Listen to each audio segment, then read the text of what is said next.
మీ business ఏదైనా మీ ఊర్లో promotion చేయాలంటే అది సుమన్ టీవీతోనే సాధ్యం. ఇప్పుడే సంప్రదించండి. హాయ్ హలో నమస్తే, వెల్కమ్ టు సుమన్ టీవీ. నేను మీ సుకుమారి. కందుకూరు మండలం జి మేకపాళ్ళు అయితే వీళ్ళ పొలం అయితే ఉందంట. సో అందుకే వీళ్ళైతే కొంతమంది మాట్లాడలేరు, నడవలేరు. సో మేము చాలా ఇబ్బంది పడుతున్నాం. మమ్మల్ని చాగుతున్న మా మనవరాలకైతే మేము ఆస్తి ఇవ్వడం జరిగింది. సో ఈరోజు మా మనవరాన్ని ఆ పొలంలోకి రానివ్వకుండా కొంతమంది అయితే చేస్తున్నారని చెప్పేసి వీళ్ళు ధర్నా అయితే చేయడం జరుగుతుంది.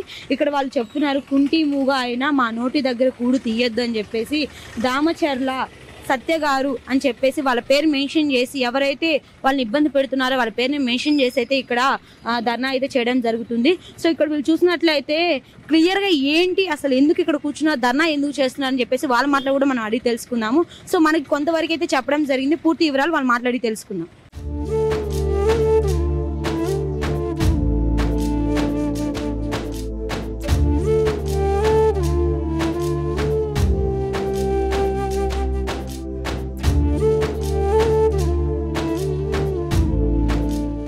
సో చూసారు కదండి, తినైతే మన దగ్గర ఉన్నారు. తినకైతే కాళ్ళు అయితే పనిచేయడం అనమాట, తిను నడవలేరంట. సో అయినా మాకు న్యాయం జరగాలని చెప్పేసి వీళ్ళు ఇక్కడ మార్నింగ్ నుంచి ఈవినింగ్ వరకు కూడా ఇక్కడే ఉంటున్నారండి. ఇప్పుడు ఆఫ్టర్నూన్ అవుతుంది, సో స్టిల్ ఇప్పుడే ఉంటున్నారు. నేను చూస్తున్నాను ఇప్పుడైతే కందుకూరులో ప్రజెంట్ అయితే వర్షాలు పడుతున్నాయి. స్టిల్ ఇంత చలిగా ఉన్నా కూడా వీళ్ళు ఇక్కడ వర్షంలోనే తడుస్తూ కూర్చున్నారు. అంటే వీళ్ళకి ఎంత అన్యాయం జరుగుంటే ఈరోజు వీళ్ళు ఇక్కడ కూర్చోడానికి అంత ప్రిఫరెన్స్ ఇస్తారని మీరే అర్థం చేసుకోండి. వాళ్ళు న్యాయం కోసం పోరాడుతున్నారు. సో ఎండైనా వానైనా మేము ఇక్కడే ఉంటాం, మాకు న్యాయం జరగాలని చెప్పేసి వాళ్ళు ఇక్కడ కూర్చొని పోరాడుతున్నారు. అసలు ఏంటి తెలుసుకుందాం. నమస్తే అమ్మ, మీ పేరేంటి? ఎల్లు రాజలచ్చమ్మ. అసలు ఏం జరిగింది ఏంటి ఒకసారి మాకు చెప్పండి అమ్మా.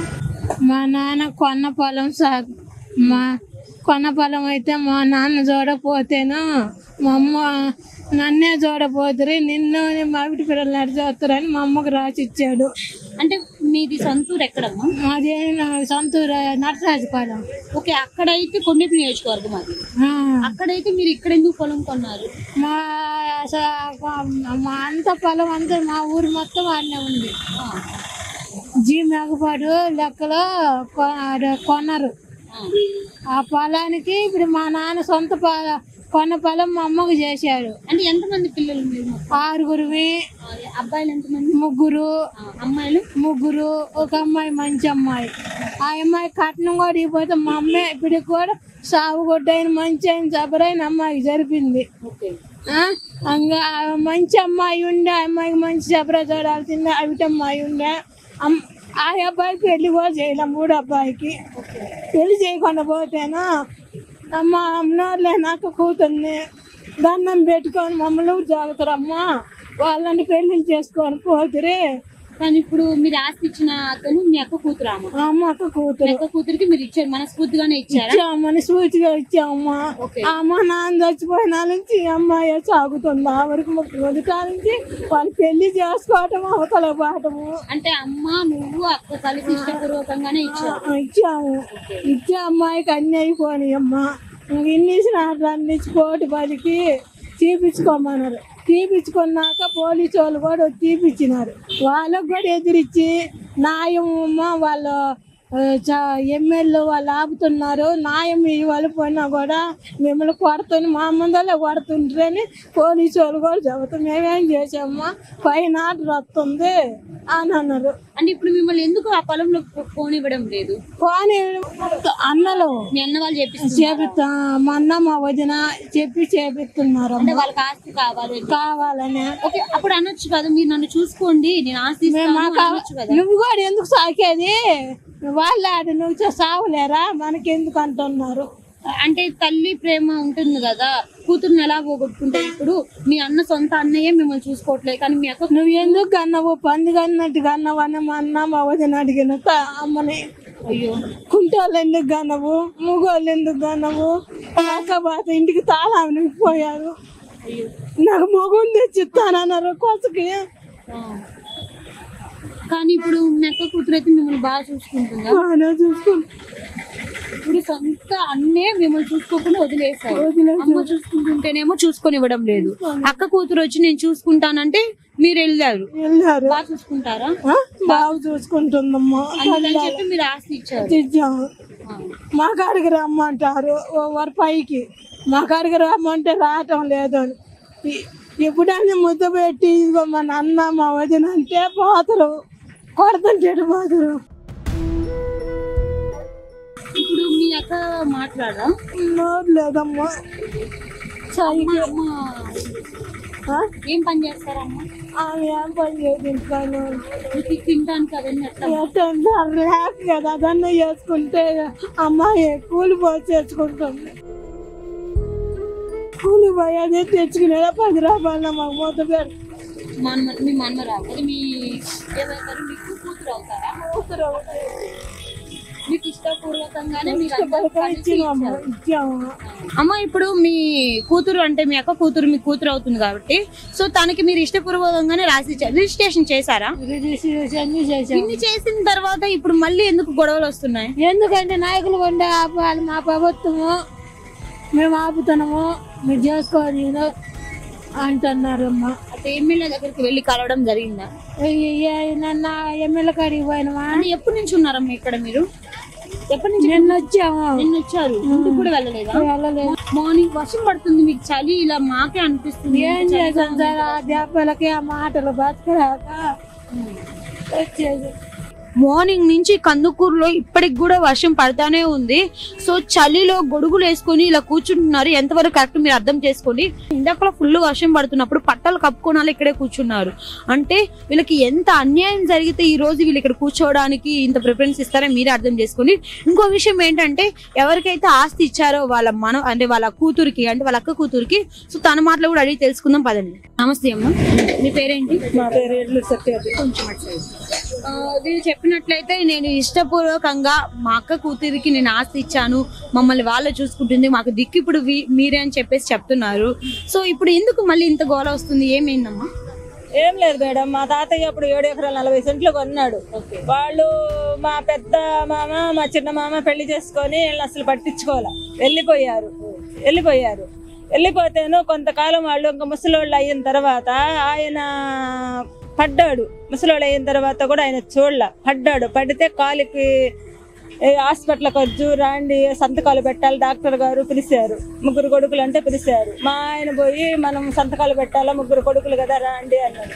మేము రాము, మాకు సంబంధం లేదు, మేము ఎప్పుడో వదిలేసి వచ్చిన వాళ్ళని మేము రామని బతుకులాడుకొని తీసుకెళ్ళాను. అట్లా సంతకాలకు రాలి ఎప్పుడో 3వ రోజుకో ఏమో వచ్చారు. ఆయన హాస్పిటల్ ఇంకోసారి దగాడుతున్నారు. ఒంగోలు వేరే చౌదరి హాస్పిటల్ దగాడుతుంటే ఇంకప్పుడు పోయి సంతకం పెట్టి మాకు 200 డబ్బులు ఇవ్వండి అని చెప్పి కూడా తీసుకొచ్చుకున్నారు ఈయన దగ్గర. తీసుకొచ్చుకున్న తర్వాత ఆమెకి ఇంకా ఆయన మంచంలోకి ఉండకు తొలికి ఆమెనా ఆయన కొన్న పొలం 99లో ముసలమ్మకి రాసి ఇచ్చేసిండు. ఇప్పుడే నన్ను చూడటం లేదు, ముందు రోజుల్లో నీ భవిష్యత్తు ఎట్టుంటుందో అని. సరేనని చెప్పి ఆమె ఇంకా హాస్పిటల్ ఖర్చు, ఆయన దినానికి కూడా రమ్మని అన్నాడు. అంటే దినానికి కూడా మేము రాము, మేము పెట్టుకోం, మాకు అసలు ఎటువంటి సంబంధం లేదు, మేము చూడకుండానే వస్తే మాకేంది సంబంధం అని అన్నారు. ఇంకా ఆమె ఇవన్నీ అప్పు అయితే ఇవన్నీ నేను ఏం చేసేదమ్మా, నేను అప్పయింది ఏం చెయ్యాలన్నది నాకు తెలియదమ్మా, నువ్వు అమ్ముకో, రిజిస్టర్ వచ్చిన వాళ్ళకి అమ్మేసుకో, నాకు సంబంధం లేదు. నేను చూసినా కూడా ఇంతకాలం చూసుకొస్తున్నా కూడా నన్ను అంటున్నారు కదా నేను ఏం చేసినానని. ఇప్పుడు కూడా బజార్లో అయినాదా మేము ఎందుకు చూడాలా అని అంటున్నారు. నాకు తెలియదని. అమ్మ ఇది మన పొలం ఎవరు కొనరు, నువ్వే తీసుకొని నువ్వే అప్పు తీర్చుకోను. నా పుట్టింటి వాళ్ళని అడిగి నేను 5 లక్షల డబ్బులు తెచ్చుకొని వాళ్ళ బాకీ, వాళ్ళ దినం ఖర్చుకి, ఆయన కాలు ఖర్చుకి అన్నీ కట్టేస్తే ఆమె నాకు అమ్మ నువ్వు పొలం తీసుకో అని, మా బాకీ కట్టేస్తున్నావు కదా, నువ్వు ఈ పొలం తీసుకొని నన్ను సాకు, తాతయ్య తాకావో అయిపోయింది వెళ్ళిపోయాడు మమ్మల్ని సాకు అని చెప్పి నాకు ఆ పొలము టీడీపీ పార్టీలోనే 18లోనే రాసిచ్చిన తర్వాత ఇంకా నా పేరు పాస్బుక్లు ఆన్లైన్లో మొత్తం నా పేరు మీదనే ఉన్నాయి మేడం. రిజిస్టర్లు అన్ని నా దగ్గరే ఉంది. నా దగ్గర ఉన్నాక కొంతకాలం అయినాక మేము చేసుకోలేము అది ఇది అంటుంటే నేను కోర్టుకి వెళ్తే కోర్టు నాకు ఇంజక్షన్ పర్మనెంట్ ఆర్డర్ ఇచ్చిన తర్వాత నేను చేలోకి మొన్న 10వ తారీఖు వెళ్ళా, సోమవారం ఈ నెలలో 10వ తారీఖు వెళితేను సోమవారం చెట్లు తీపిచ్చేసినాక మరుసటి రోజు వచ్చి ఈ ఈఆర్ఓ అనే గొట్లపల్లి ఈఆర్ఓ నా కుక్కలేరుని నేను తీసుకొచ్చుకుని బాడీకి కుక్కలేరుని ఐప్రాజుపాలెం, అది మా ఊరు కూడా కాదు సార్, పక్క ఊరు నుంచి వచ్చి ఫోన్లు చేపించి నాకు ఒక్కలేరు నాపిచ్చాడు.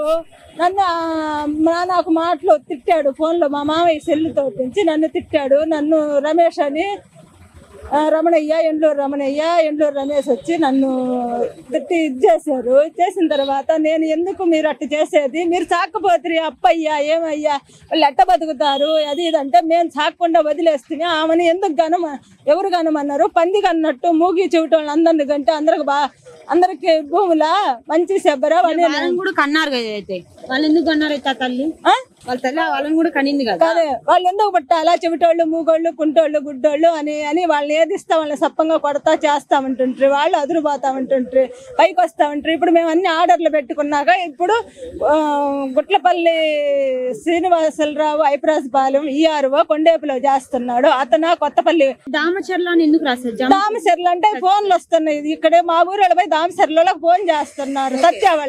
సత్య వాళ్ళు ఆపిస్తున్నారు. అది సత్య వాళ్ళకి ఏఎస్ఐకి ఎస్ఐకి వాళ్ళకి ఫోన్ వస్తుంది, పై నుంచి ఫోన్ వస్తుండేసరికి వాళ్ళు మమ్మల్ని వదిలేస్తున్నారు. మా చేలోకి కూడా వచ్చారు మేడం. వచ్చేసి సబ్ కలెక్టర్ దగ్గరికి వెళ్ళారు కదా, లోపలికి ఏమని చెప్పారు?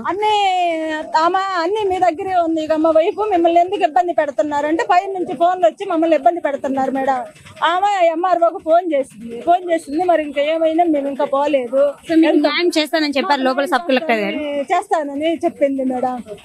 సో ఎలా అయినా సబ్ కలెక్టర్ గారు న్యాయం చేస్తారని మేము కూడా చూస్తున్నాము. పక్క ఊళ్ళ నుంచి ఒత్తిడి సత్య గారికి మినిస్టర్ కాడికి పోయి మమ్మల్ని బాగా ఇబ్బంది పెడుతుండు. మా పొలంలోని మమ్మల్ని చేసుకొని పోతే లోకం అంతా ఉంది కదా, అందరు పొలాలు చేసుకుంటున్నారు, అందరినీ ఆపచ్చు కదంట మేడం సత్య మినిస్టర్ల వాళ్ళు. మా పొలము, మా ఇంజక్షన్ ఆర్డర్లు, మా మొత్తం ఆర్డర్లు ఉన్నాయి కదా మేడం. ఆర్డర్లు లేకుండా నేనేదో రాజకీయంగా దౌర్జన్యంగా పోతే నన్ను ఆపాలి. కానీ నేను అన్ని నా దగ్గర ఉండే నన్ను ఆపి నేను ఈ కుంటాలని గుడ్డల్ని రోడ్ని వేయటమేంది మేడం? పొద్దు నుంచి వర్షం పడుతుంది, ఎలా ఉంటున్నారు? ఎట్లా చేస్తాం మేడం? అట్నే ఉంటున్నా వానకు తడుస్తామంటే మేము పొద్దున్న నేను వదిలేసి వెళ్ళా. నాకు సంబంధం లేదమ్మా, నేను చూడలేను మిమ్మల్ని, మీ టార్చర్ నేను బతకలేను. కంపల్సరీ చేస్తారమ్మా, మీకు న్యాయం జరిగింది. సో ఇక్కడ మీరు క్లియర్ గా చూస్తున్నారు. ఒక సైడ్ చూసినట్లయితే ఒకసారి అటు సైడ్ చూడండి వర్షం ఎలా పడుతుందో, వర్షాలు ఎలా పడ్డాయి ఒకసారి చూడండి. సో అదే విధంగా వీళ్ళు ఎలా కూర్చున్నారు ఏంటి వణికిపోతూ ఉన్నారు. మార్నింగ్ నుంచి ఇప్పటి వరకు ఇలానే కూర్చున్నారు. సో న్యాయం అయితే జరగాలని చెప్పేసి కోరుకుంటున్నారు. సబ్ కలెక్టర్ గారు అయితే హామీ ఇవ్వడం జరిగింది, మీకు ఎలా అయినా న్యాయం జరిగింది అని చెప్పి చెప్పడం జరిగింది. ఆ హామీతో అయినా కొంచెమైనా ధైర్యంగా అయితే వీళ్ళు ఇక్కడ కూర్చోవడం అయితే జరిగింది. సో చూడాలి వీళ్ళకి ఎలాంటి న్యాయం జరిగింది ఏంటి ఇంకా చూడాలి. సో వాళ్ళ ఆవేదన మనకి ఇంత క్లియర్ గా పర్టికులర్ గా చెప్తున్నారు. సో వీళ్ళకి న్యాయం జరగాలని చెప్పేసి ఈ ప్రభుత్వాన్ని మేము కోరుకుంటున్నాము. సో ఇలాంటి వాళ్ళ పరిస్థితి ఇంకొకరికి ఎప్పటికీ రాకూడదు. ఆల్రెడీ ఇప్పుడు మనం చూస్తూనే ఉన్నాము, రైతులకే ఎక్కువ అన్యాయం జరుగుతుంది. ఈ రైతులకి అన్యాయం జరగకుండా ఉండాలని చెప్పేసి మేము కోరుకుంటున్నాం.